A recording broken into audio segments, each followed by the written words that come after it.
Bapa, kami bersyukur atas hari ini. Kami percaya Tuhan, Engkau Allah yang baik. Kami percaya Engkau yang pelihara kami Tuhan. Engkau yang lindungi kami. Engkau yang sertai kami Tuhan. Sebentar kami ingin belajar firman-Mu Tuhan. Kami ingin mendengarkan apa yang ingin Engkau ajarkan Tuhan. Buka hati kami, kuasai kami Roh Kudus, sehingga kami bisa mengerti dan melakukan firman-Mu Tuhan. Kami menjadi pelaku-pelaku firman. Terima kasih Bapa. Demi nama Tuhan Yesus kami sudah berdoa dan kami mengucap syukur. Haleluya, amin, puji Tuhan. Oke, salam. Salam, gimana nih kabarnya nih? Baik semua ya? Ya, puji Tuhan. Saya itu sebenarnya nggak terlalu suka sharing yang intinya membuat nggak menakut-nakuti gitu. Kalau teman-teman sering baca sharing-sharing saya itu sukanya tentang hukum-hukum Tuhan, tentang aturan-aturan Tuhan. Jadi memang firman Tuhan itu seperti itu, memang menuntun kita ke jalan yang sesuai kehendak Tuhan. Nah, seringkali banyak orang yang nggak mau dituntun, jadi maunya cuma enaknya aja. Ya, domba itu kalau sama Tuhan, dia nggak mau ikut Tuhan, mau ke arah yang nggak enak, akhirnya ya kecemplung di jurang. Tapi kalau dia mau ikut jalurnya Tuhan, akhirnya akan dibawa ke padang yang berumput hijau, air yang tenang, ya gitu ya. Oke, hari ini nggak tahu kenapa kok Tuhan hari ini ingin saya sharingkan tentang surga. Jadi saya cuma sharing aja berdasarkan apa yang saya lihat. Jadi mungkin kalau neraka saya memang belum pernah lihat, tapi saya pernah dengar kesaksiannya Ibu Elizabeth, ya ada namanya Ibu Elizabeth itu kesaksian tentang neraka. Beliau juga sharing berdasarkan apa yang dia lihat. Saya juga sharing ini berdasarkan apa yang saya lihat. Jadi dari banyak sharing-sharing tentang surga dan neraka, tidak semua sih, mungkin saya juga nggak tahu ya, benar-benar melihat. Tapi saya ingin sharingkan berdasarkan apa yang saya lihat. Jadi sebenarnya ketika saya beberapa kali ngalami ke surga ini bukan terus saya tiba-tiba ditangkap sama malaikat terus dibawa ke surga, enggak. Yang dibawa ke surga itu roh saya, ya tubuh saya di tempat tidur. Bisa itu mungkin dalam mimpi atau dalam apa, tapi ada juga yang rohnya dibawa ke surga tapi tubuhnya di gereja sedang duduk atau apa. Jadi memang kita yang sebenarnya ini kan roh, tubuh ini kan ya tempat kita, tempat tinggal kita. Ketika kita dibawa ke surga atau dibawa mengalami perjalanan rohani, yang dibawa Tuhan ya roh kita. Kenapa kok Tuhan kadang seringkali membawa kita atau memberi kita mimpi atau yang lainnya? Karena dengan ini kita tuh bisa merasakan. Coba misalnya kita mendengar suara Tuhan saja. Berarti kan cuma kita dengar aja, tapi kita nggak lihat keadaannya, kita nggak bisa merasakan situasinya, gitu kan? Penglihatan juga sama. Kalau penglihatan kita bisa melihat saja ya, melihat oh saya dapat penglihatan seperti itu gitu misalnya. Tapi ketika roh kita dibawa atau seringkali Tuhan bicara lewat mimpi atau apapun namanya, itu kita bukan hanya melihat dan mendengar, tapi juga merasakan keadaannya, merasakan situasinya, ya, auranya bagaimana kita merasakan. Karena ketika saya dibawa ke surga itu saya bisa merasakan damai sejahteranya, saya bisa merasakan kesejukannya, ya, panas tapi enggak terang, tapi nggak panas kayak dunia ini. Nah, yang menarik ketika saya percaya ketika seseorang mengalami perjalanan rohani, terutama ke surga ya, kalau ke neraka saya juga nggak tahu, mungkin nggak ke neraka harusnya dia juga takut, tapi saya belum pernah sih. Jadi tapi kalau ke surga, saya percaya orang itu sudah nggak mau berpikir tentang dunia, karena memang nggak sebanding surga yang saya rasakan, yang saya lihat dengan dunia ini sudah kayaknya males lah. Kalau misalnya kita sudah merasakan surga, inginnya nggak mau balik. Tapi saya percaya bahwa Tuhan punya rencana dalam hidup saya, sehingga saya masih disuruh pulang. Oh, pulang ke dunia ini maksudnya, bukan pulang ke surga. Kalau pulang ya pengennya pulang ke surga, tapi entah kapan. Saya coba kemarin tuh cari-cari gambar sesuai apa yang saya lihat. Ya, jadi saya melihat surga itu seperti apa, saya cari gambarnya yang sama itu seperti apa, mahkotanya yang seperti apa ya gitu. Nah nanti saya akan share screen coba, jadi teman-teman biar bisa punya gambaran juga. Tapi sebelum saya mau share gambarnya dulu. Saya ingin bacakan dulu, ini saya share screen juga biar kita juga bisa baca di Ibrani 4 ayat 7 sampai 8.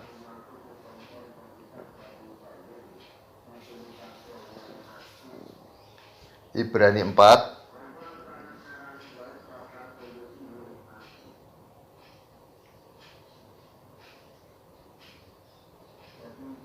ayat 7 sampai 8 ya. Oke, saya bacakan ya, teman-teman.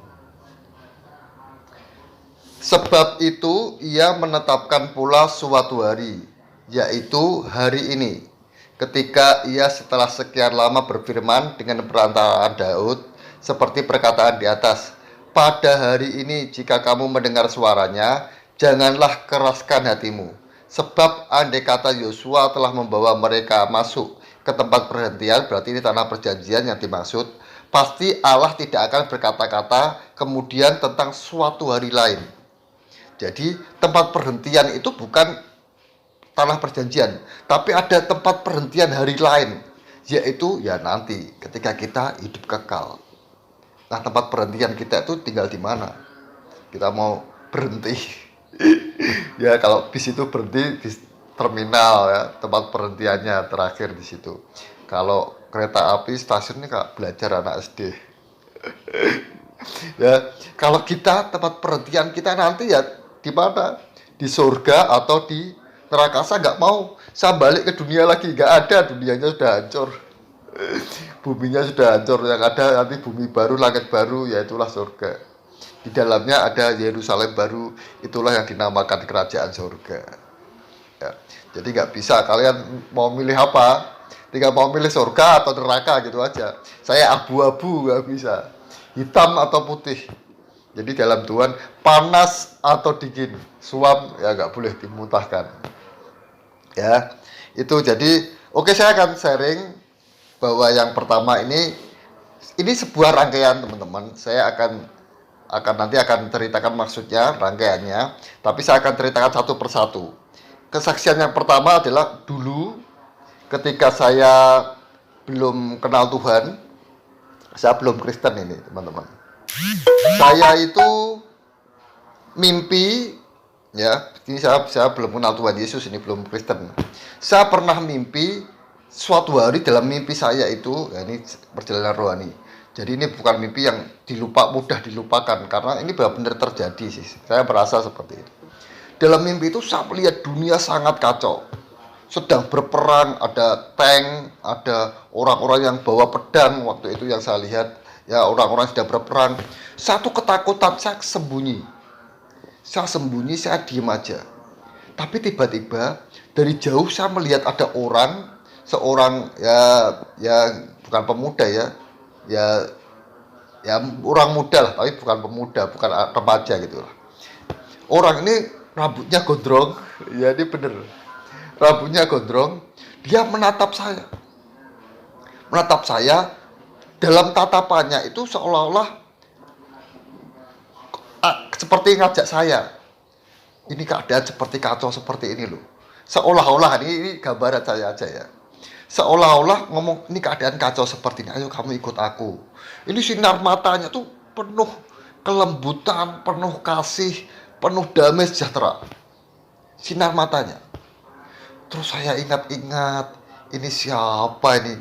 Kok orang ini benar-benar wah gak bisa. Kalau saya belum pernah lihat orang yang seperti ini, belum pernah. Sinar matanya sejuk, yang damai itu belum pernah saya lihat, baru orang ini. Saya lihat siapa ini. Terus saya ingat. Ternyata saya pernah lihat orang ini di tembok. Jadi saya pernah lihat orang ini di temboknya rumah orang. Oh iya, aku ingat. Ini Tuhannya orang Kristen. Ingat, saya waktu itu belum Kristen ya, saya masih Islam. Ya, jadi saya itu murtadin. Ya. Terus saya lihat, oh ini benar Tuhannya orang Kristen. Iyalah, saya ikut aja. Saya diajak berjalan. Nah, ini saya kasih gambar. Jadi jalannya, kemarin saya cari di Google itu, ada yang dirangkul, ada yang enggak. Jalannya bukan gitu. Waktu saya jalan ngikuti orang ini depan dan saya di belakangnya. Kira-kira ya seperti inilah. nggak terlalu dekat sekali sih, ya lumayan, tapi nggak terlalu jauh juga. Nah, saya jalan di belakangnya dia, nyusuri jalan, nyusuri semak duri gitu. Nah, waktu nyusuri semak duri itu, saya merasa saya lihat kakinya ini, tuanya orang Kristen ini. Wah, enak bener kamu pakai sandal. Dia pakai kayak sepatu sandal gitu, yang model lama gitu ya, tahu ya, kayak seperti itu. Sementara saya tuh nggak pakai sandal, saya nggak pakai alas kaki. Saya lihat, wah enak, kamu nggak sakit. Karena saya nginjak semak duri, jadi kaki saya sakit.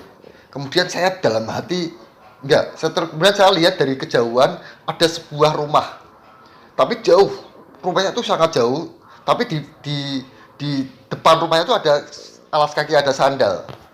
Terus saya dalam hati saya berkata gini, kalau engkau memang Tuhan, kan saya tahu dia itu Tuhannya orang Kristen. Kalau engkau memang Tuhan, buat sandal itu ke kaki saya. Saya bilang gitu. Gak berhenti saya berpikir, tiba-tiba sandal itu pindah ke kaki saya. Ya luar biasa sekali. Sebenarnya ini ada maksudnya ya, nanti saya ceritakan. Saya selesaikan dulu kisahnya ini. Kemudian setelah itu saya kembali jalan lagi. Ngikutin dia. Kemudian setelah beberapa waktu berjalan, saya lihat ada lautan api yang kayak lahar ya. Lahar itu lautan api yang besar sekali, itu mengarah ke tempat saya dan Tuhannya orang Kristen ini berjalan. Waduh, saya berpikir, wah saya waktu itu dalam bahasa saya orang Islam, wah kiamat ini, saya bilang gitu. Karena nggak mungkin bisa selamat toh, wong itu api itu datang dari pojok sampai pojok, semua memenuhi kok, mau datang ke tempat saya. Wah, ya sudah mati ini, saya bilang gitu. Tapi ternyata teman-teman, ya saudara semua, ketika api itu mendekati saya dan tuanya orang Kristen ini, semakin dekat, tiba-tiba saya dibawa naik, saya dibawa terbang sama tuanya orang Kristen ini. Nah, kemudian saya bangun. Artinya sebenarnya ya, ini saya artikan, saya tahu arti ini bukan kemudian setelah bangun saya langsung tahu artinya, enggak juga. Bahkan setelah bangun itu saya enggak langsung Kristen loh. Jangan salah, saya enggak langsung Kristen, saya masih Islam. Ya itu setelah sekian lama baru saya akhirnya kenal seseorang, saya diajak ke gereja. Ya ini mantan pacar saya yang jadi istri saya, kemudian ya diajak ke gereja, saya dibaptis ya, di GPI Keluarga Allah Solo. Ya itu tapi mimpi ini saya ingat, ternyata mimpi ini punya arti. Artinya Tuhan tuh ngajak saya jalan, ngajak saya Kristen, ngajak saya, ayo ikut aku akan membawa kamu dalam damai sejahtera, dalam keselamatan, seolah-olah gitu. Dan memang benar, ketika saya ikut Tuhan, itu apa yang saya butuhkan, saya mikir Tuhan sediakan. Itu benar. Itu yang terjadi. Ini yang saya alami. Kemudian juga tentang, saya baru tahu yang terakhir ini, ketika ada lahar besar, terus saya diajak terbang, itu bicara tentang pengangkatan ternyata. Saya baru tahu setelah Kristen, karena dalam Islam itu nggak ada pengangkatan, nggak ada. Ini bicara tentang rapture. Mungkin saya beberapa waktu yang lalu berpikir, dunia seperti ini semakin berat, keadaan ekonomi juga nggak mudah, situasi perang seperti ini mempengaruhi banyak hal. Ya saya percaya kalau perang nuklir itu akan membuat menghancurkan banyak negara itu. Ya banyak lah. Terus gimana Tuhan nanti kalau harus menghadapi zaman ini? Saya teringat, berarti sebelum ada yang bahaya itu mendekati kita akan terangkat, kita akan dibawa terbang bersama Tuhan. Itu artinya ya, itu yang pertama. Coba kita baca di 1 Tesalonika 4 ayat 16 dan 17.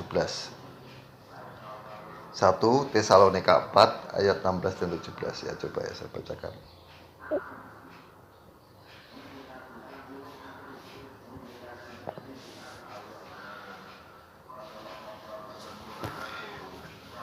Sebab pada waktu tanda diberi, yaitu pada waktu penghulu malaikat berseru dan sangkakala Allah berbunyi, maka Tuhan sendiri akan turun dari surga dan mereka yang mati dalam Kristus akan lebih dahulu bangkit.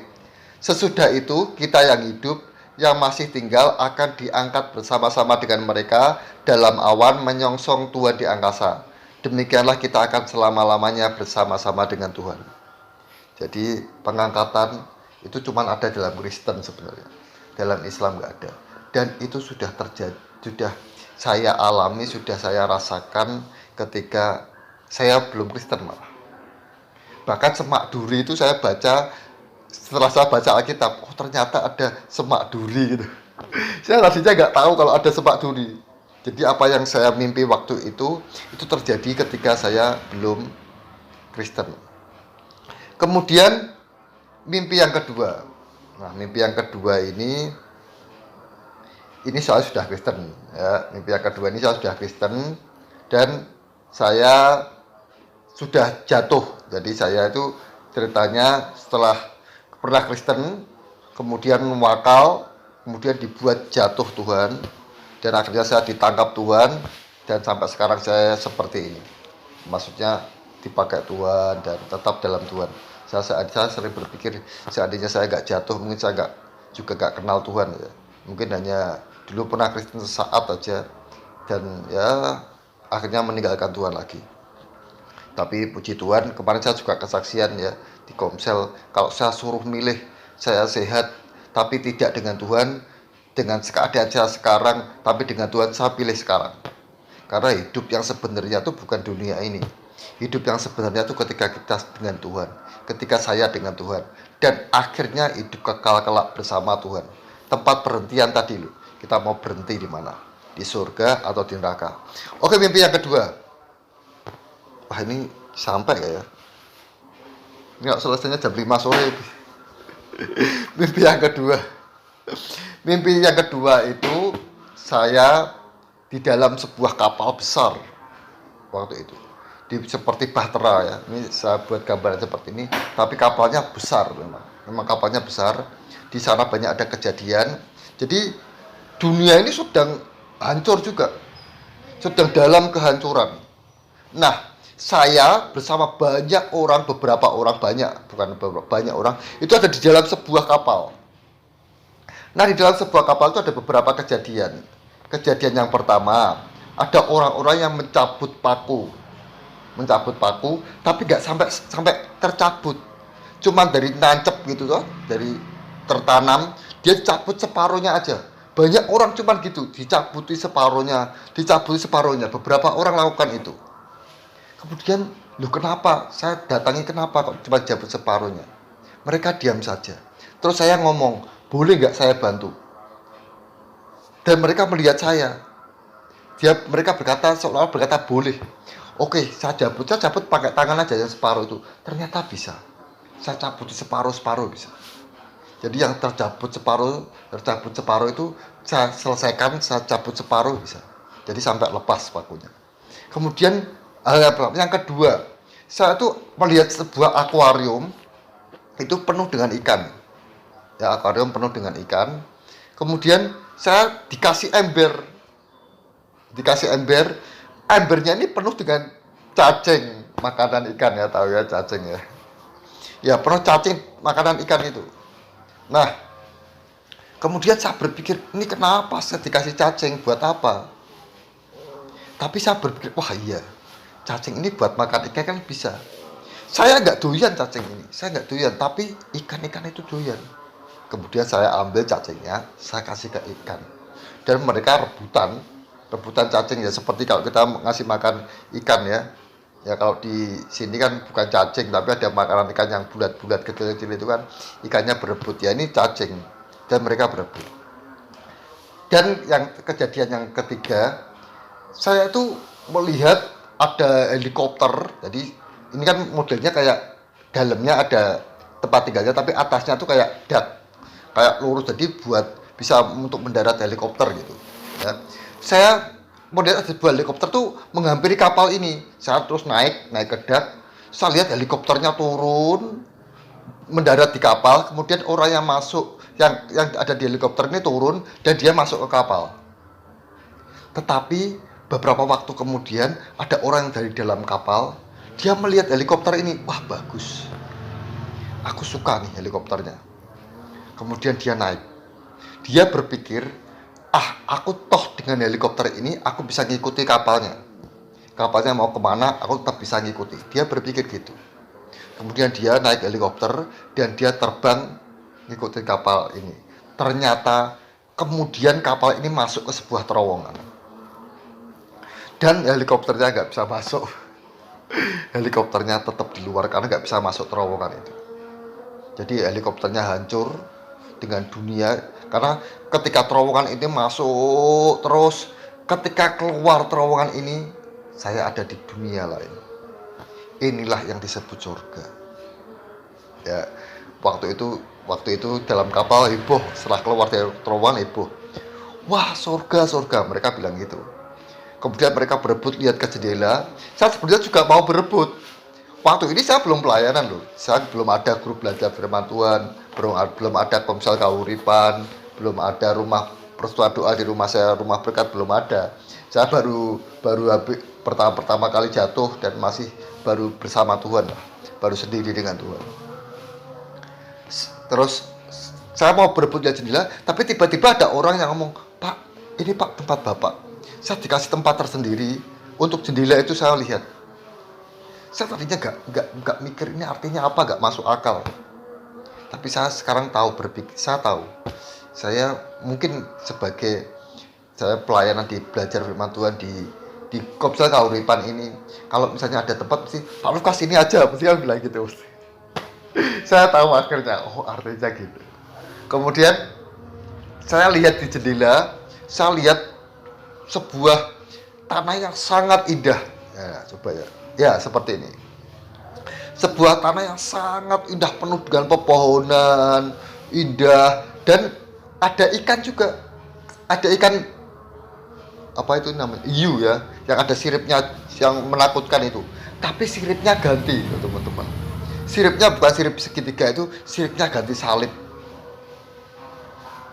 Jadi, dan perasaan di sana tuh penuh damai sejahtera. Terang tapi nggak panas, sejuk, dan damainya itu yang nggak bisa digambarkan. Indah sekali. Jadi jangan berpikir surga itu bukan tempat yang kecil gitu, bukan ya. Surga itu tempat yang luas. Itu yang disebut bumi baru, langit baru, itu surga. Jadi ada pepohonan, ada hewan juga, ada, nanti kalau kita akan lihat nanti ada rumah-rumah, tempat-tempat kita. Ada seperti itu. Coba bayangkan ya, dari zaman nenek moyang kita Adam sampai sekarang itu ada berapa miliar atau mungkin triliun orang. Kira-kira tempatnya itu kalau surga itu berapa besar? Ya besar sekali. Jadi jangan kira surga itu kayak tempat taman hiburan. Bukan ya.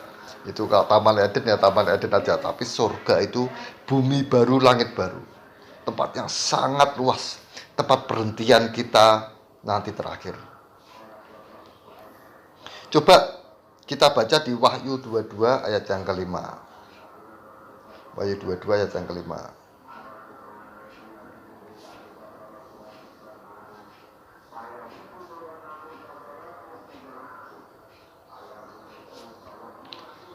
Ya ini ya. Wahyu 22 ayat yang kelima. Dan malam tidak akan ada lagi di sana, dan mereka tidak memerlukan cahaya lampu dan cahaya matahari, sebab Tuhan Allah akan menerangi mereka, dan mereka akan memerintah sebagai raja sampai selama-lamanya. Jadi nggak ada malam. Jadi kalau kita di sini, kemarin saya dengar ya pendeta di tempat saya itu cerita, malam itu kan cuman karena perputaran bumi berotasi dengan matahari, yang memutari matahari itu, sehingga ada malam, ada bagian yang terang, ada bagian yang gelap. Tapi nanti nggak ada, karena sinarnya terang dari Tuhan, sebab Tuhan Allah akan menerangi mereka. Nggak ada, dan terangnya nggak kayak matahari panas gitu, nggak, sejuk sekali, indah sekali. Saya pernah perjalanan dari Makassar ke Toraja. Jadi saya dulu pernah ke Tanah Toraja ya.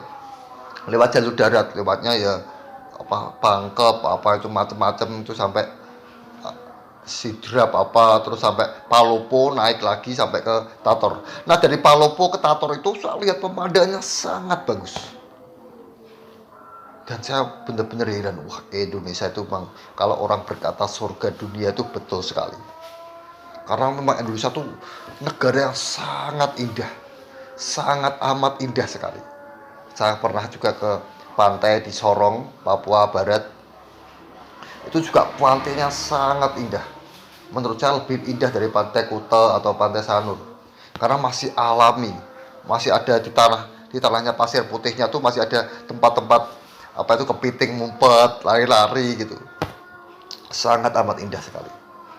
Kemudian kita baca lagi di Yesaya 11 ayat 6 sampai 9. Yesaya 11 ayat 6 sampai 9. Saya bacakan, serigala akan tinggal bersama domba dan macan tutul akan berbaring di samping kambing. Anak lembu dan anak singa akan makan rumput bersama-sama dan seorang anak kecil akan menggiringnya. Lembu dan beruang akan sama-sama makan rumput dan anaknya akan sama-sama berbaring. Sedang singa akan makan jerami seperti lembu. Anak yang menyusu akan bermain-main dekat liang ular tedung. Dan anak yang cerai susu akan mengelurkan tangannya ke sarang ular beludak. Jadi saya lihat ikan hiu itu bukan ikan yang buas lagi, tapi ikan jinak, ikan yang lucu, yang baik. Dia nggak makan ikan lagi. Ini dikatakan anak singa akan makan rumput, anak lembu dan anak singa akan makan rumput bersama. Nggak ada kejahatan, yang ada kedamaian. Gak ada orang bisa saling membunuh. Jangankan orang, hewan aja gak bisa saling membunuh. Yang nalurinya seperti singa atau beruang, itu lembu dan beruang akan sama-sama makan rumput. Jadi beruang di sana jangan dikasih daging. Gak ada daging. Dagingnya siapa? Siapa mau dibunuh untuk dikasih makan siapa? Enggak. Makannya semua sama. Makanya kalau kita baca kisah Adam dan Hawa, Tuhan kan ngomong, tumbuh-tumbuhan ini akan menjadi makananmu. Nggak ada kambing domba itu akan jadi makananmu, nggak ada. Ya seperti itu. Itu mimpi saya yang kedua. Sekarang mimpi saya yang ketiga, teman-teman. Mimpi saya yang ketiga ini ya terjadi ketika setelah saya puasa 40 hari. Jadi saya tuh pernah sih, karena saya setengah putus asa, ya saya sakit jatuh saya setengah putus asa, saya terus tiba-tiba Tuhan ngomong sama saya, kamu puasa 40 hari. Pikir saya, ya udahlah, kalau mati ya mati aja, saya pikir gitu. Kemudian saya puasa 40 hari, dan puasa 40 hari itu salah satunya kepala saya pernah ditumpangi tangan. Saya pertanyaan tangan Tuhan karena tekanannya sangat kuat di kepala saya. Dari situ saya ketika belajar firman Tuhan, belajar Alkitab, saya lebih mudah nangkap. Karena saya percaya ini karunia yang diberikan Tuhan. Kemudian setelah itu saya juga mimpi. Nah mimpi ini seperti ini. Coba saya lihat. Saya coba cari-cari gambar yang sesuai dengan apa yang saya lihat. Nah ini ya. Mimpi saya tuh seperti ini teman-teman. Jadi saya tuh dibawa malaikat naik terus naik, dan setiap naik itu ada seperti tingkat-tingkat. Ada seperti tangga, ya, ada seperti tangga. Nah, di tingkat yang pertama saya lihat orang-orang yang pakai pakaian putih banyak di bawah. Kemudian saya naik lagi tingkat yang kedua, ada orang-orang yang pakai pakaian imam. Terus saya naik lagi, ada orang-orang yang pakai pakaian kayak kerajaan gitu. Saya naik lagi, ada orang-orang, tiap tingkat ada orang dengan pakaian yang berbeda. Kita tahu ya, pakaian itu sebenarnya tanda tugas sih. Jadi misalnya kita lihat seragam polisi, itu tugasnya kan dia sebagai polisi.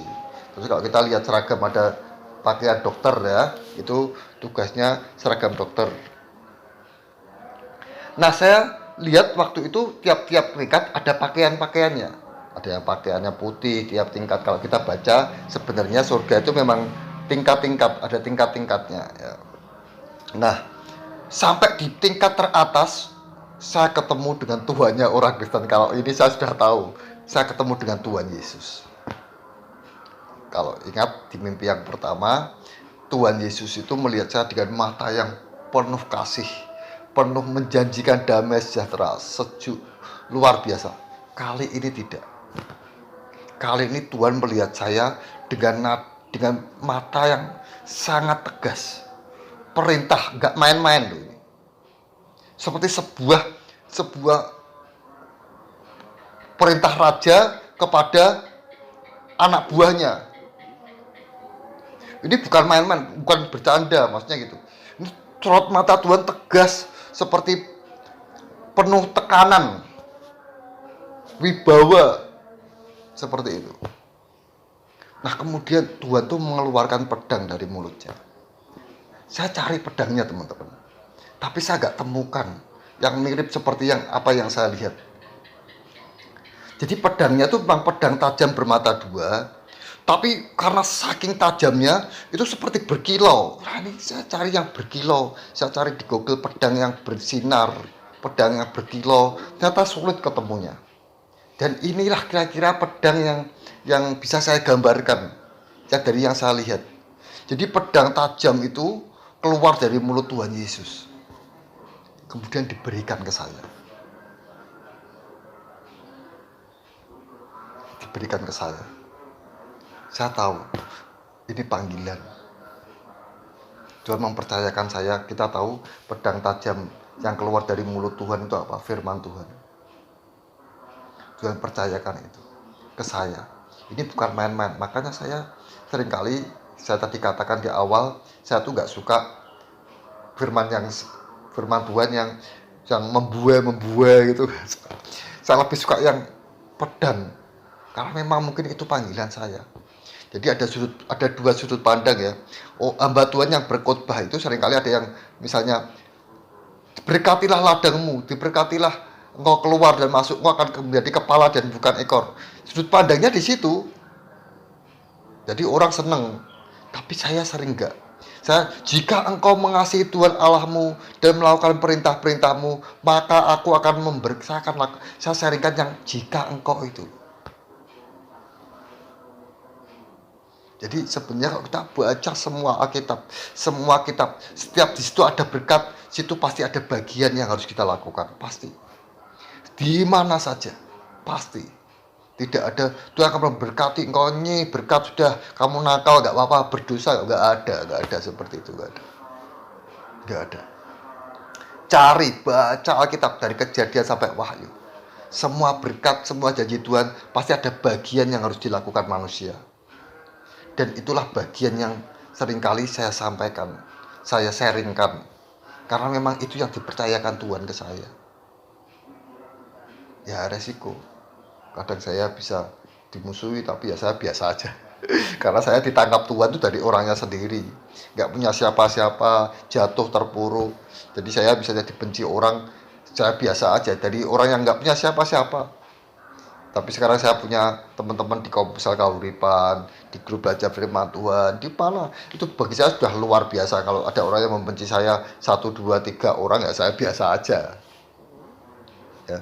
Coba kita baca di Wahyu 1 ayat 16. Ya, Wahyu 1 ayat 16.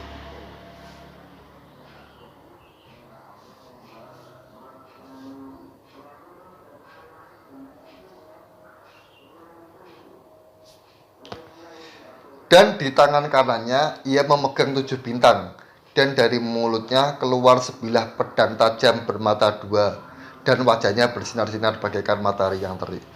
Ya inilah yang saya lihat, Tuhan mengeluarkan dari mulutnya pedang tajam bermata dua itu. Jadi bukan kayak pisau kan bermata satu ya. Kalau pedang itu sini kanan kiri itu ada matanya, tajam ya. Dua sisi tajam. Ya itu mimpi yang ketiga. Kemudian mimpi yang keempat. Nah mimpi yang keempat ini saya bacakan dulu di Yohanes 14 sekalian, ayat yang kedua. Yohanes 14 ayat yang kedua. Kemarin saya sudah lihat.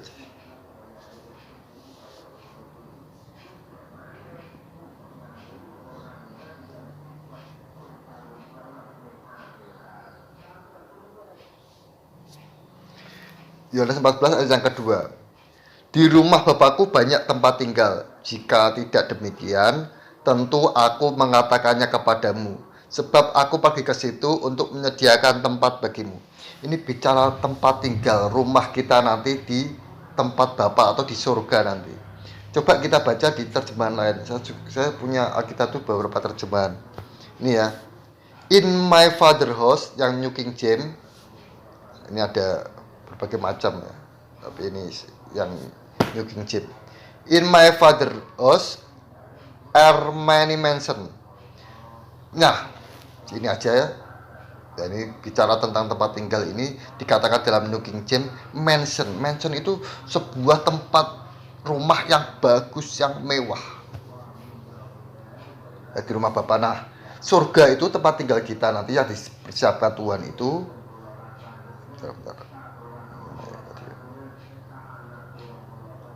Nah, sebuah rumah yang mewah, yang megah. Nah, inilah mimpi yang saya alami. Jadi waktu itu kalian lihat ya, teman-teman lihat, itu rumah ini putih, rumahnya putih seperti ini. Kalau ini hampir mirip, ini bener. Depannya ada pagernya, dan saya berdiri di atas balkon ini loh, tempat bagian atas itu loh.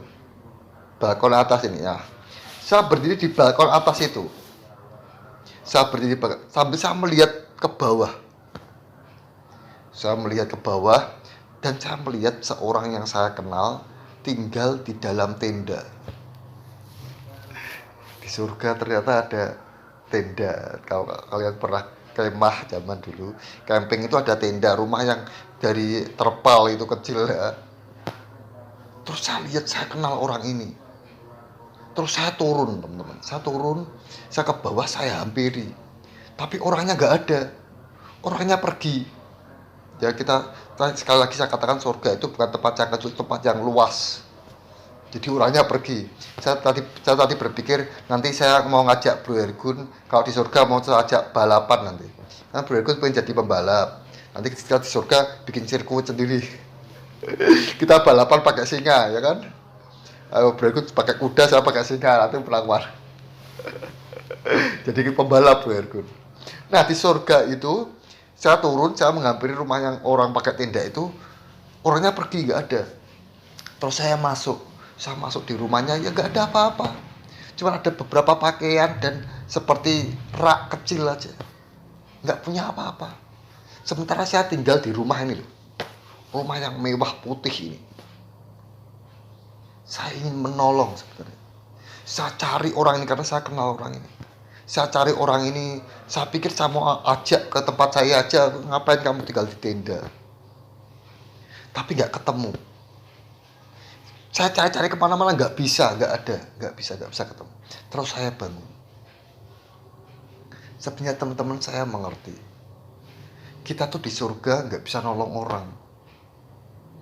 Kesempatan kita nolong orang ya ketika kita di dunia ini. Jadi masing-masing punya hartanya sendiri. Jadi kalau saya mau kamu tinggal di rumahku di surga nggak bisa. Tapi saya bisa ngomong ke dia sekarang di dunia ini, kamu nabur, kamu berkati, kamu bangun rumahmu di surga. Ya itu bisa, nanti dia punya rumah di surga. Tapi kalau saya sudah di surga, itu sudah bagiannya masing-masing. Nggak bisa. Ya, itu mimpi saya yang keempat dan ini mimpi saya yang terakhir. Mimpi saya yang terakhir ini belum lama. Ini mungkin ya sekitar 1 tahun lebih dikit lah. 1 tahun lebih dikit yang lalu. Kalau pastinya ada di Facebook saya. Setelah mimpi saya tulis di Facebook saya. Gambarnya mahkota ini. Jadi setelah mimpi saya cari mahkotanya tuh yang mirip tuh yang mana, dan ya yang mirip hampir seperti ini. Kira-kira seperti ini. Tapi nggak ada salibnya. Ya cuma ada lengkung-lengkungannya gitu, dan bawahnya seperti ini ada perhiasannya gitu. Nah, mimpi yang terakhir itu saya ada di dalam kerajaan surga. Ingat, jadi surga itu ada bumi baru, langit baru. Kerajaan surga itu Yerusalem baru, yaitu sebuah kerajaan Tuhan. Tadi ada gambarnya ya. Gimana ya? Ya, ini kerajaan surga.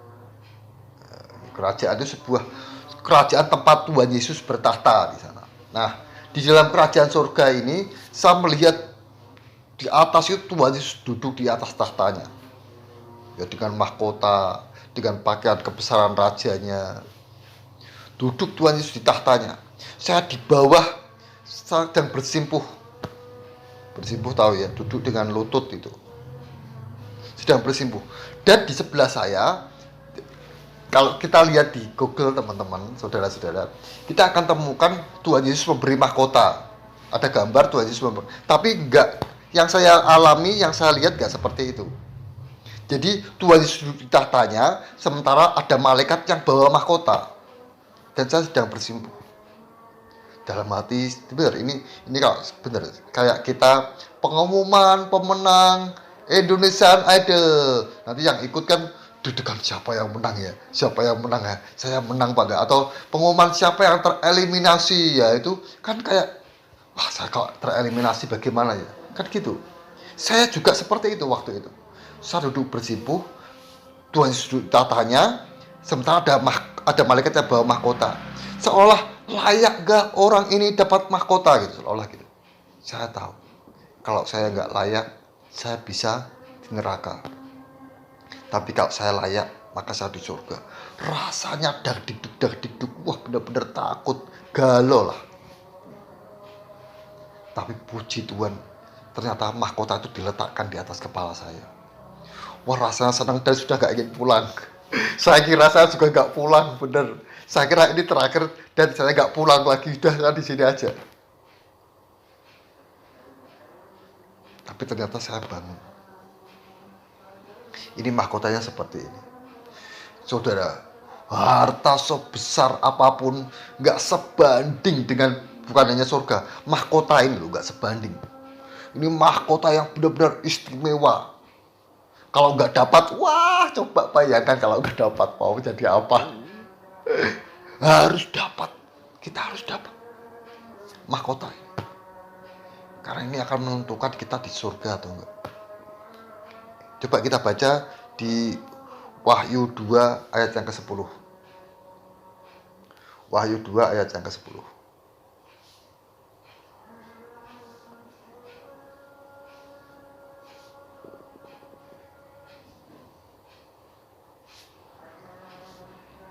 Saya bacakan ya. Jangan takut terhadap apa yang harus engkau derita. Sesungguhnya iblis akan melemparkan beberapa orang dari antaramu ke dalam penjara supaya kamu dicobai dan kamu akan beroleh kesusahan selama 10 hari. Hendaklah engkau setia sampai mati dan aku akan mengaruniakan kepadamu mahkota kehidupan. Setia sampai mati.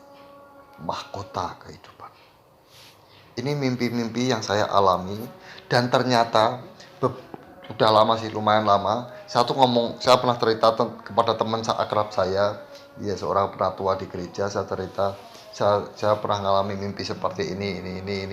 Kemudian dia ngomong, Mas, setelah Mas Lukas cerita, saya renungkan apa arti mimpinya Mas Lukas. Ternyata semua itu berurutan dan ada artinya. Coba ya teman-teman, sekarang saya juga mengerti, ternyata mimpi itu berurutan dan ada artinya. Pertama, saya diajak berjalan bersama Tuhan. Saya diajak Kristen, diajak ikut Tuhan. Kedua, saya ditunjukkan nanti surga itu seperti ini, keadaan dunia itu akan seperti ini. Ditunjukkan dulu. Yang ketiga, saya diberi tugas, diberi pedang, diberi tanggung jawab, panggilan saya. Yang keempat, saya dikasih tahu rumah saya. Dan yang kelima, saya diberi mahkota. Itu semua ternyata berurutan. Ya ini yang saya alami, teman-teman. Kira-kira seperti itu. Mungkin teman-teman nanti ada yang mau bertanya, atau ada yang mau menambahkan kesaksian atau apa ya, atau hal yang lain, silakan. Tapi saya akan cerita, saya juga pernah ngalami ini mimpi ya, tentang akhir zaman sedikit, bahwa saya itu tinggal di dalam gua dan di luar itu ada peperangan. Nah, kalau saya keluar dari gua itu ada pesawat-pesawat terbang, pesawat-pesawat tempur. Ya tadi sebenarnya saya mau sharing yang gambar kekacauan dunia, yang dunia hancur itu ya. Nah ketika saya di dalam gua itu orang-orang teriak-teriak, oh dia pendeta gitu. Kalau saya bukan pendeta, tapi dia ternyata dalam gua itu orang haus akan firman. Mereka ingin saya bicara tentang firman. Ada masa di mana firman Tuhan itu akan dicari. Karena antikris berkuasa, di dunia luar orang akan tinggal di dalam gua-gua dan mereka mencari firman. Nah, beruntung kita ada Komsel Kahuripan ini, kita ada grup belajar firman Tuhan, jadi kita masih terus bisa belajar firman. Manfaatkan sebaik-baiknya karena firman ini sangat berarti, sangat berharga buat kehidupan kita.